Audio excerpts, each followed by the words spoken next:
ಲೋಕಸಭಾ ಚುನಾವಣೆ ಹತ್ರ ಇರುವಾಗಲೇ ಬಿಜೆಪಿ ಮತ್ತು ಜೆಡಿಎಸ್ ಮೈತ್ರಿಯಲ್ಲಿ ಕೆಲವು ಕ್ಷೇತ್ರಗಳ ಗೊಂದಲ ಇದೆ. ಯಾವ ಕ್ಷೇತ್ರ ನಮಗೆ ಬಿಟ್ಕೊಡ್ತಾರೆ ಅಂತ ರಾಜ್ಯ ಬಿಜೆಪಿ ನಾಯಕರ ಜೊತೆ ಅಮಿತ್ ಶಾ ಇವತ್ತು ಹೈ ವೋಲ್ಟೇಜ್ ಮೀಟಿಂಗ್ ಮಾಡ್ತಾರೆ.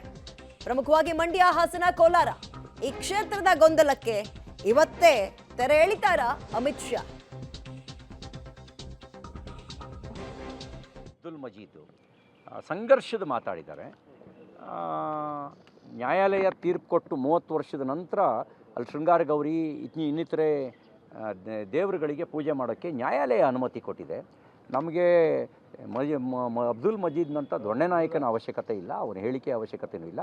ನಿಮ್ಮ ಮಾನಸಿಕತೆಯಲ್ಲಿ ನಾವು ಯೋಚನೆ ಮಾಡಿದ್ರೆ ಪರಿಣಾಮ ಏನಾಗುತ್ತೆ ಅನ್ನೋದನ್ನು ಅವರು ಮಾತಾಡೋಕ್ಕೆ ಮುಂಚೆ ಎಚ್ಚರದಿಂದ ಮಾತಾಡಬೇಕು ಅಂತ ಹೇಳಕ್ಕೆ ಬಯಸ್ತೇನೆ.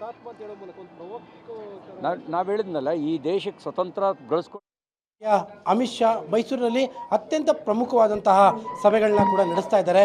ಲೋಕಸಭಾ ಚುನಾವಣೆಯ ಹೊತ್ತಿನಲ್ಲಿ ಅಮಿತ್ ಶಾ ಅವರ ಭೇಟಿ ಜೊತೆಗೆ ಅಮಿತ್ ಶಾ ಅವರು ನಡೆಸ್ತಾ ಇರುವಂತಹ ಸಭೆಗಳು ದೊಡ್ಡ ಮಟ್ಟದಲ್ಲಿ, ಅಂದರೆ BJP ವಲಯದಲ್ಲಿ ಅದು ದೊಡ್ಡ ಮಟ್ಟದಲ್ಲಿ ಕೂಡ ಚರ್ಚೆ ಆಗ್ತಾ ಇದೆ. ಈಗ ಇದ್ರ ಬಗ್ಗೆ ಮಾತನಾಡೋದಕ್ಕೆ ಸ್ವತಃ BJPಯ ರಾಜ್ಯಾಧ್ಯಕ್ಷರಾಗಿರುವಂತಹ ವಿಜಯೇಂದ್ರ ಅವರಿಗೆ ನಮ್ಮ ಜೊತೆಲಿದ್ದಾರೆ. ಸರ್, ಪ್ರಮುಖವಾಗಿ ಲೋಕಸಭಾ ಚುನಾವಣೆ ಹೊತ್ತಿನಲ್ಲಿ ಈ ಒಂದು ಹಳೆ ಮೈಸೂರು ಭಾಗದ ಸಭೆಗಳು ಅಂದರೆ ಯಾವ್ಯಾವ ಕ್ಷೇತ್ರದ ಸಭೆ ನಡೆಯುವುದು?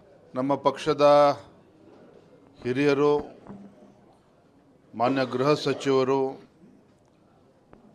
ದೇಶದ ರಾಜಕಾರಣದಲ್ಲಿ ಚಾಣಕ್ಯರೆಂದೇ ಖ್ಯಾತಿಯಾಗಿರ್ತಕ್ಕಂಥ ಸನ್ಮಾನ್ಯ ಅಮಿತ್ ಶಾಜಿಯವರು ತಾಯಿ ಚಾಮುಂಡಿಯ ದರ್ಶನವನ್ನು ಪಡೆದುಕೊಂಡು ತದನಂತರ ಸುತ್ತೂರು ಜಾತ್ರೆ ಕಾರ್ಯಕ್ರಮದಲ್ಲಿ ಭಾಗವಹಿಸಿ ತದನಂತರ ಮೈಸೂರಿನಲ್ಲಿ ನಮ್ಮ 4 ಲೋಕಸಭಾ ಕ್ಷೇತ್ರ ಅಂದರೆ ಕ್ಲಸ್ಟರ್ನ ಒಂದು ಪ್ರಮುಖರ ಸಭೆಯೂ ಕೂಡ ನಾವು ಕರೆದಿದ್ದೇವೆ.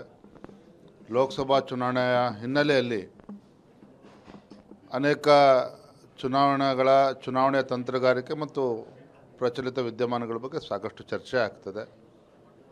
ತದನಂತರ ನಮ್ಮ ರಾಜ್ಯದ ಹಿರಿಯರ ಒಂದು ಕೋರ್ ಕಮಿಟಿ ಬೈಠಕ್ ಕೂಡ ನಡೀತದೆ. ಅದರಲ್ಲೂ ಕೂಡ ರಾಜ್ಯದ ಪರಿಸ್ಥಿತಿ ಬಗ್ಗೆ ಕೂಡ ಅವಲೋಕನ ಆಗ್ತದೆ. ಅಲ್ಲ, ಅಂದರೆ ಆಕಾಂಕ್ಷಿಗಳ ಬಳಿಯಲ್ಲೂ ಕೂಡ ಮಾಹಿತಿ ಪಡೆಯುವಂಥದ್ದು ಇದೆಲ್ಲದೂ ಕೂಡ ಇಲ್ಲ, ಒಟ್ಟಾರೆಯಾಗಿ ನಮ್ಮ ಚುನಾವಣೆಯ ತಂತ್ರಗಾರಿಕೆ ಏನಿರಬೇಕು, ಅಭ್ಯರ್ಥಿಗಳ ಬಗ್ಗೆ ಏನು ಚರ್ಚೆ ಆಗೋದಿಲ್ಲ. ಚುನಾವಣೆ ಗೆಲ್ಲೋ ನಿಟ್ಟಿನಲ್ಲಿ ನಮ್ಮ ತಂತ್ರಗಾರಿಕೆ ಯಾವ ನಿಟ್ಟಿನಲ್ಲಿ ಇರಬೇಕು, ಎಲ್ಲ ವಿಚಾರಗಳು ಚರ್ಚೆ ಆಗ್ತದೆ. ಯಾಕೆಂದರೆ ಪ್ರಮುಖವಾಗಿ ಕಳೆದ ಲೋಕಸಭಾ ಚುನಾವಣೆಯಲ್ಲಿ ಹಳೆ ಮೈಸೂರು ಭಾಗದಲ್ಲೂ ಕೂಡ BJP ಒಳ್ಳೆ ಪರ್ಫಾರ್ಮೆನ್ಸ್ ಮಾಡಿತ್ತು. ವಿಧಾನಸಭಾ ಚುನಾವಣೆಯಲ್ಲಿ ಆ ಪರ್ಫಾರ್ಮೆನ್ಸ್ ತುಂಬ ಕೆಳಮಟ್ಟಕ್ಕೆ ಇಳಿತು. ಅದ್ರ ಬಗ್ಗೆ ಸುದೀರ್ಘವಾದಂಥ ಚರ್ಚೆಗಳು ಎಲ್ಲಿ ತಪ್ಪಾಗಿದ್ದಾವೆ ಎನ್ನುವಂಥದ್ದು. ಇಲ್ಲ, ವಿಧಾನಸಭಾ ಚುನಾವಣೆ ಮುಗಿದಿಗಾಗಲೇ 8 ತಿಂಗಳು ಕಳೆದಿದೆ. ಅದ್ರ ಬಗ್ಗೆ ಏನು ಚರ್ಚೆ ಮಾಡ್ತಕ್ಕಂಥದ್ದೇನಿಲ್ಲ. ಅಲ್ಲಿಗೆ ಈ ಲೋಕಸಭಾ ಚುನಾವಣೆ ಟೈಮ್ನಲ್ಲಿ ನಡೀತಾ ಇರುವಂಥ ಮೊದಲ ಸಭೆ. ನಿಶ್ಚಿತವಾಗಿ ಅಮಿತ್ ಶಾಜಿಯವರ ನೇತೃತ್ವದಲ್ಲಿ ಕರ್ನಾಟಕ ರಾಜ್ಯದಲ್ಲಿ, ಅದು ಕೂಡ ಮೈಸೂರಿನಲ್ಲಿ ಈ ಭಾಗದಲ್ಲಿ ಪಕ್ಷವನ್ನು ಬಲಪಡಿಸ್ತಕ್ಕಂಥದ್ದು ಮತ್ತು ಚುನಾವಣೆಯ ಒಂದು ಸವಾಲನ್ನು ಹೇಗೆ ಸ್ವೀಕಾರ ಮಾಡಬೇಕು ಈ ನಿಟ್ಟಿನಲ್ಲಿ ಸಾಕಷ್ಟು ಚರ್ಚೆಗಳು. ಈಗ ರಾಜ್ಯಸಭಾ ಚುನಾವಣೆಯ ಸಂದರ್ಭದ ಟಿಕೆಟ್ಗಳ ಬಗ್ಗೆಯೂ ಕೂಡ ಈಗಾಗಲೇ ಆಕಾಂಕ್ಷಿಗಳ ಪಟ್ಟಿಯನ್ನು ನಮ್ಮ ರಾಷ್ಟ್ರೀಯ ಅಧ್ಯಕ್ಷ ನಡ್ಡಾಜಿಯವರು ನೆನ್ನೆ ತಲುಪಿಸಿದ್ದೇನೆ. ಆ ವಿಚಾರವೂ ಸಹ ಚರ್ಚೆ ಆಗ್ತದೆ ಅಮಿತ್ ಶಾಜಿ ಅವ್ರ ಜೊತೆಲಿ. ಯಾಕೆಂದರೆ ಈಗ ಮೈತ್ರಿ ಆಗಿದ್ದೀರಿ, JDS ಜೊತೆಗೆ ಅಧಿಕೃತವಾಗಿ ಮೈತ್ರಿ ಆಗಿದ್ದೀರಿ.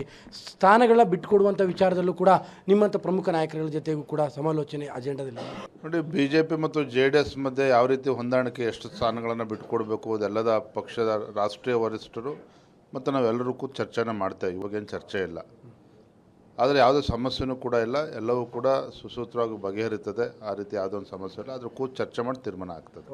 ಇದು BY ವಿಜಯೇಂದ್ರ ಅವರ ಮಾತು. ಕ್ಯಾಮ್ರಾ ಪರ್ಸನ್ ವಿನೋದ್ ಜೊತೆ KP Nagaraj, public TV, Mysuru. Okay, ಇದ್ರ ಬಗ್ಗೆ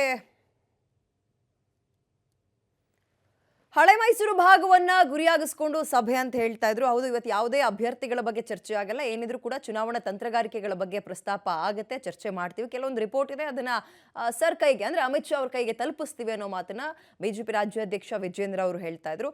ಒಂದ್ ಕಡೆ ಇದು ಕಾಕತಾಳೀಯವ ಅಥವಾ ಅನ್ನುವಂಥದ್ದು ಕೂಡ ಪ್ರಶ್ನೆ. ಯಾಕಂದ್ರೆ ಒಂದ್ ಕಡೆ ಮಠದ ಕಾರ್ಯಕ್ರಮ, ಮತ್ತೊಂದು ಕಡೆ ಚುನಾವಣೆ ಬೇರೆ ಹತ್ರದಲ್ಲಿದೆ.